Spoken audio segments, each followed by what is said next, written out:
I grew up in Germany, and I'm interested in the paranormal, but also a little suspicious of it. I've had stuff happen that I can't explain, like my great-grandfather visiting me in a dream, even though I'd never met him. He died of cancer a few years before I was born. I remember what he looked like, but not what he said, only that he warned me about something. I eventually learned it was my great-grandfather by seeing pictures of him for the first time.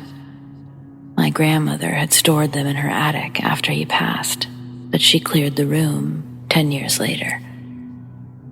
I also saw a shadow person in my bedroom doorway. It was imitating my mom, calling to me, believing it was her. I turned and mumbled for it to leave me alone. My mom overheard and came to ask if I was okay. In return, I asked why she woke me. She never called for me or stood in my doorway, nor did she encounter whatever I heard. On another occasion, my grandma randomly called me. She has a sixth sense when it comes to family and said everything was going to be okay. She didn't even bother with pleasantries. At the time, I was feeling depressed. I didn't know what to do with my life. I have no idea what made her call, but I'm positive she knew everything. She also did this with my sister on a few occasions. She'd call and somehow give her relevant life advice without being given any information. The latest experiences involve my Indian side of the family. Before we moved, we had a religious shrine in our closet, and one night, a blue orb danced through the room. The curtains were closed, no light was coming through, and the orb curiously went into the wardrobe. My husband thinks I saw God. I have no idea if that's true, but I certainly can't explain what I saw. The next one happened during a solar eclipse. My husband has a necklace that he's worn since birth. His mother extended it as he grew, and he gave it to me when he traveled for extended periods. On the day of the eclipse, I suddenly felt really sick. The bus driver even offered to call a doctor once he noticed how pale I'd become. I declined, but I had a hard time walking the last few meters home. I also had a burning sensation where the necklace touched my skin. I immediately called to inform my husband and to ask if I could take off the necklace and put it away and how to store it properly. He said to put it in a box, store it in the corner furthest away from me. I wasn't to wear it until he said it was okay again. As it turns out, his father's mistress does black magic, and the gods that protect us from black magic are weakest during a solar eclipse. I felt weak until the eclipse passed, and then I could wear the necklace again without issue. The last story is the most recent. I was visiting my in-laws in India. Their house is a little old but comfy and pretty. However, I always felt uneasy around the staircase, and apparently, that's because it's the most active part of the house.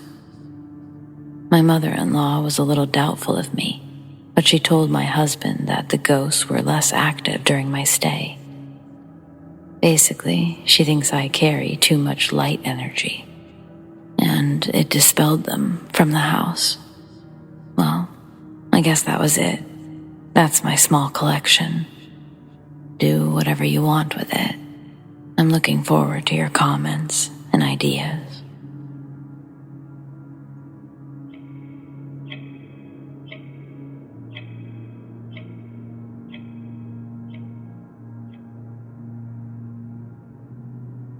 When talking about what happened, I refer to it as a ghost story or a haunting because it's the closest concept I can think of, but I'm open to any interpretation. This was way back in 2007 when I was 16. I grew up in a haunted house. It was the first Victorian plantation built in my small East Coast town.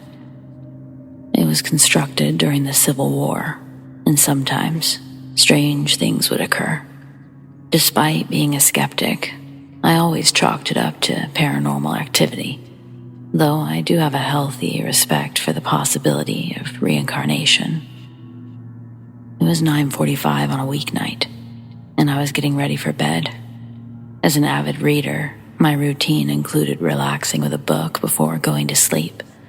My precious cat, who's currently 21, was lying on my shins, waiting for me to finish reading. Normally, I'd put the book down, turn off the light, and lay back. Then she would walk up on my body and lay on my chest. However, this time, the universe had a different plan. I was engrossed in my book and wide awake.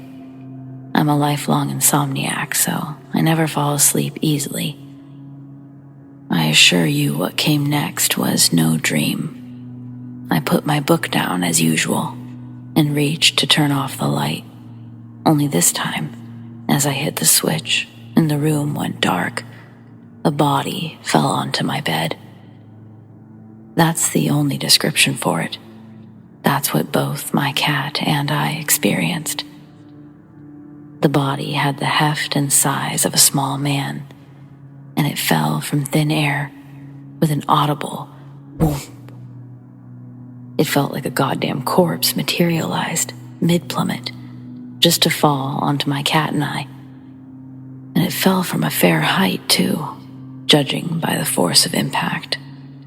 My cat instantly flew out of the room in a total flight of panic. Her reaction is how I knew it was a real event. I immediately turned the light back on, but nothing was there. Well, nothing except for an imprint, a body-sized divot in my down comforter, left behind as additional proof that it really had happened. I'm not crazy. I was completely sober and awake. My cat and my down comforter physically experienced what I experienced. Yet, in telling the story, it feels unbelievable. How could such a thing have happened? The logical part of my brain longs to find a neat solution for what happened that night, but logic doesn't explain it. In the years since this occurred, I've thought it over frequently, and in my heart, I believe that I experienced some poor soul's suicide. Perhaps not a suicide in our dimension, or maybe not our timeline. I don't know. What I do know is that a body fell onto me in the middle of the night, and it had enough force that it must have come from somewhere. This leads me to believe that it was the impact felt from someone jumping to their death. Gives me the willies to imagine somewhere in the world, or in a world much like our own, that some poor soul jumped to his death, and I felt it.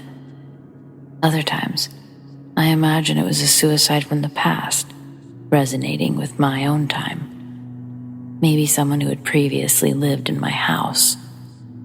I often think this because men were a bit smaller back then. The fact that it was a man is as obvious to me as the weight of the impact. I could simply tell that it was a small man's body that struck me. I could be wrong, but in my gut, I believe it. How? I don't know. Only the complex, unknowable universe knows how it happened.